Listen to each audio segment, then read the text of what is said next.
Welcome back to the deep dive. This is where we take that, just that fire hose of global information, all the headlines, the policy papers, the geopolitical forecasts, and we try to filter it down into the signals that, really matter. The ones that connect. The ones that connect, exactly. And today's deep dive is, well, it's particularly challenging. Our stack of sources isn't just a news roundup. It feels more like a moral confrontation. It really does. We have this incredibly detailed snapshot of key global events, all happening around January 8th, 2026. We're talking military action in the Middle East, huge policy shifts out of Washington, environmental disasters in Asia. And we're laying this analysis over at a piece titled A World at the Crossroads, The Mandate for Moral Justice. And the argument is pretty uncompromising. It says the chaos we're seeing, the institutional failures, the conflict, it's not random. Right. It's rooted in, fundamentally, humanity's retreat from a universal moral law, from, accountability. It calls for what it terms God-conscious leadership. So our mission today is to go beyond just, reading the headlines.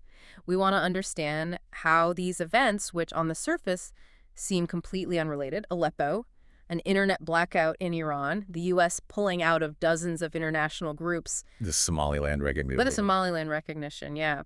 How these aren't just isolated incidents, but are, as the source calls them, interconnected signals of this bigger, more dangerous global drift.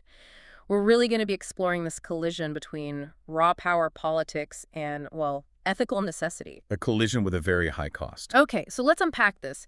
If that analysis is right, then the most immediate evidence of this moral collision has to be the human cost, the suffering. That's the first principle. When those ethical constraints start to fray or, disappear entirely, conflict just loses its compassion. And the suffering becomes immediate. It's immense. Before we get into the specifics, the tragedies of that week, I think we have to ground ourselves in the source's central premise. It sets a very high bar, but it's consistent throughout. The framework maintains that history just shows, again and again, that instability it's inevitable when we ignore that moral law. Those foundational principles of justice, dignity, restraint. Regardless of how strong your army is or your economy. Exactly. Regardless of military or economic might. The analysis argues that when, temporary political convenience trumps that enduring sense of conscience, the whole system is basically setting itself up for a breakdown. An inevitable breakdown. Inevitable one. And we begin right where that breakdown is most visible, on the battlefield. We're talking, of course, about the crisis that was developing so rapidly in Aleppo. The facts here are, they're just horrifying in their speed and scale. The source reports that over 140,000 civilians were displaced. In just 3 days? In 3 days. This wasn't some slow trickle. This was a mass exodus caused by the Syrian government's escalated limited military operation. Let's focus on that language for a second, that juxtaposition of terms. Right. When a government uses a phrase that sanitized limited military operation, it's trying to manage perception, right? Minimize the geopolitical risk. Of course. It's PR. But when you apply this moral lens, like the source does, that language becomes, it's a brutal irony. How can any action that displaces a population the size of a major European town in 72 hours be called limited? It can't. That's the language of power, just actively trying to hide the reality of suffering. That intentional gap, that chasm between the rhetoric and the reality is right at the heart of the moral failure. The forced movement of these populations, the siege, the displacement, it's explicitly labeled in the analysis. It's not just a strategic development. Yeah. It's a profound humanitarian failure. And the source leans heavily on this principle, one you find in many ethical traditions, that even in the middle of a war, the protection of civilians, their lives, their homes, their safety, is sacred. It's non-negotiable. And the details we have from the ground really confirm how severe this was. We know Syrian army units took control of the Ashrafio district. Which is a critical, strategically important neighborhood just north of the city center. Right. So taking it really intensified the pressure, and that's what pushed those Kurdish-led SDF fighters into that desperate, intense siege. And for those 140,000 people, the moral question just completely overshadows the military one. The displacement itself, especially in the cold of January, it just turns a strategic advance into an absolute human catastrophe. So the analysis is arguing that the world is showing a, what does it call it? A dulled conscience. A dulled conscience, yes. Yeah. By accepting this, by normalizing mass displacement as just a tolerable byproduct of war. Just the cost of doing business. Exactly. When the strategic map on the general's wall becomes more important than the suffering families on the ground, we have collectively just sacrificed this sacred trust of civilian protection. And the source is implicitly challenging the international community here. It's asking, if this scale of suffering doesn't demand immediate unifying action, then what on earth possibly could? So if Aleppo is this stark example of physical violence, of displacement, the next signal we're looking at is it's about a different tactic of control, the digital silencing happening in Iran. A very different tactic.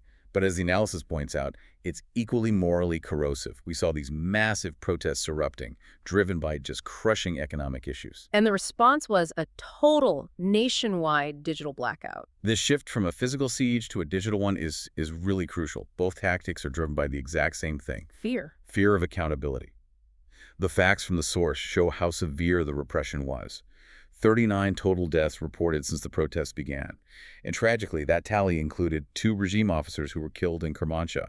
This was a violent response to what were, legitimate economic grievances. And we should put that in context for you. These protests, they weren't primarily about foreign policy or some grand ideology. They were about the crippling reality of daily life. Inflation, sanctions, mismanagement. The cost of bread. The cost of food, the lack of jobs, basic survival.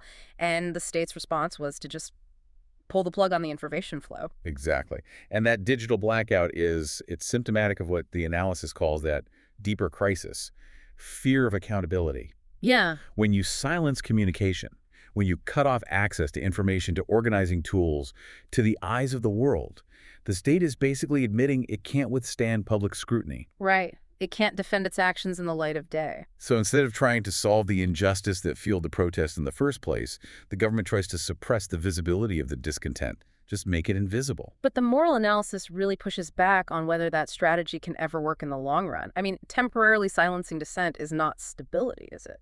The source is so emphatic on this point, and it links it right back to that core moral law.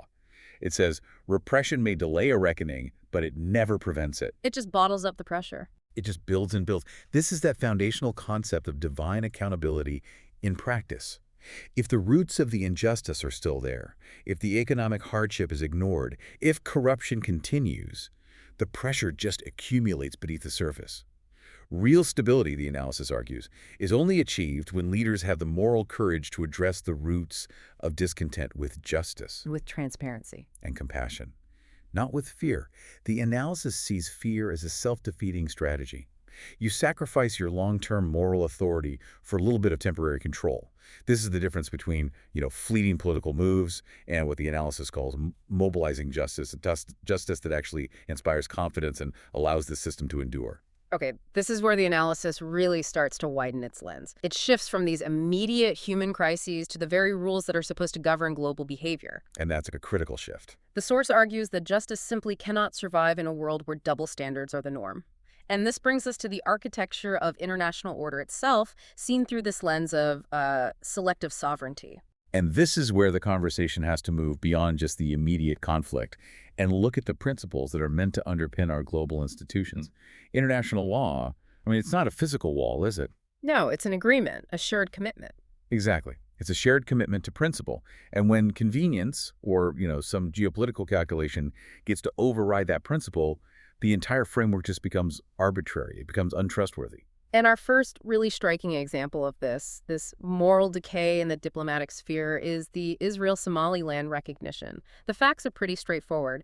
Israel became the first nation to formally recognize Somaliland. A breakaway region that declared its independence from Somalia way back in 1991, but has, historically lacked any real international recognition. And the diplomatic shockwaves were immediate. And they were significant. This move just challenges the entire established order.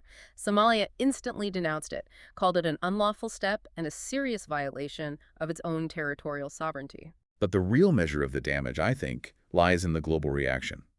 14 of the 15 members of the UN Security Council voiced opposition to this move. 14 out of 15. That's near unanimous opposition from the one body that's tasked with maintaining international peace. It's a huge data point. It tells you that the overwhelming majority of global powers saw this as dangerously destabilizing. And this action, according to the analysis, it exposes a troubling trend, a trend that really defines our current era. It shows a powerful state choosing its own strategic gain over the fundamental principle of territorial integrity. Which has been a cornerstone of international law for, what, a century? Since the 20th century, yes. And look, Somaliland holds this incredibly important geographic position on the Gulf of Aden, which feeds right into the Red Sea shipping lanes.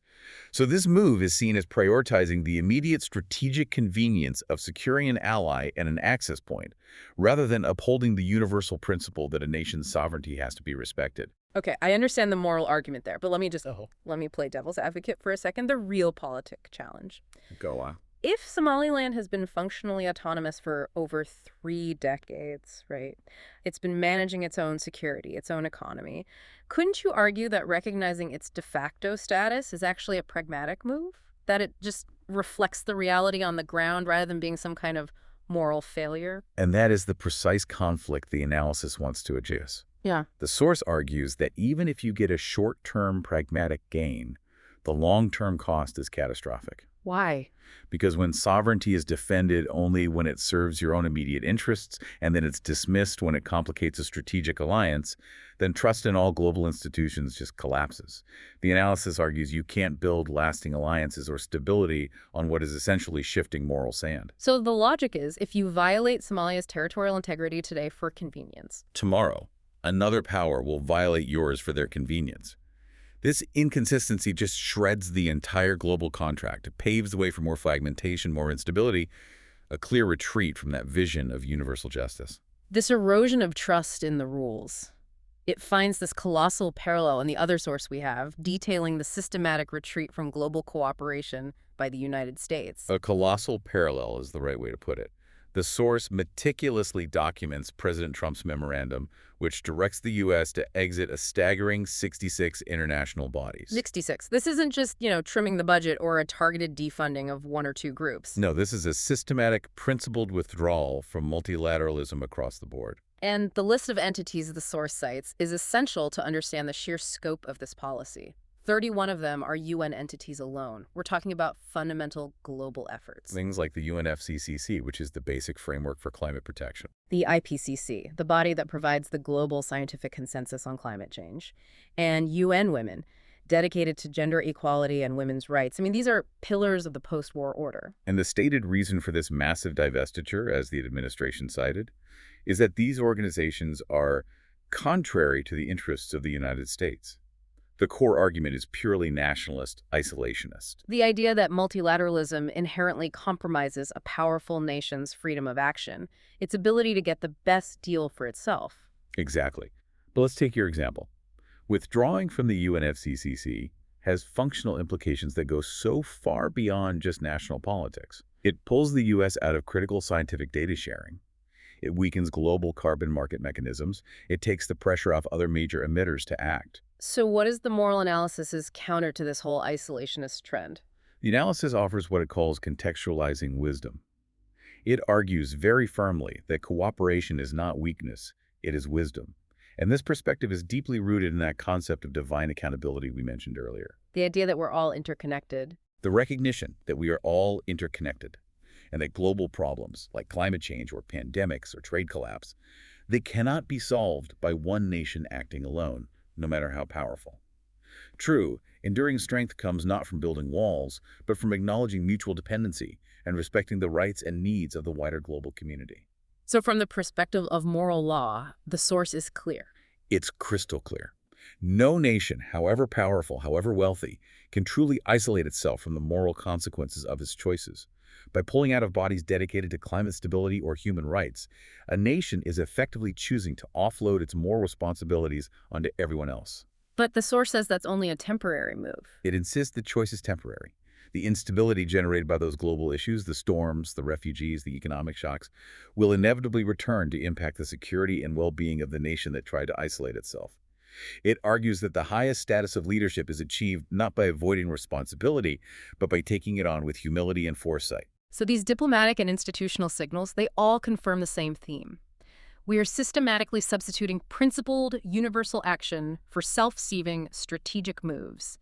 And the result is a massive collapse of trust. A collapse of the very framework that's supposed to prevent chaos. And that reliance on self-serving strategy, that lack of cooperation, it naturally leads to one thing, doesn't it? A reliance on raw power. It has to. The source material suggests this global trend of prioritizing militarization and intimidation over mediation, all under this dangerous belief that dominance is the same thing as security. And the numbers in the source confirm this prioritization in a really startling way.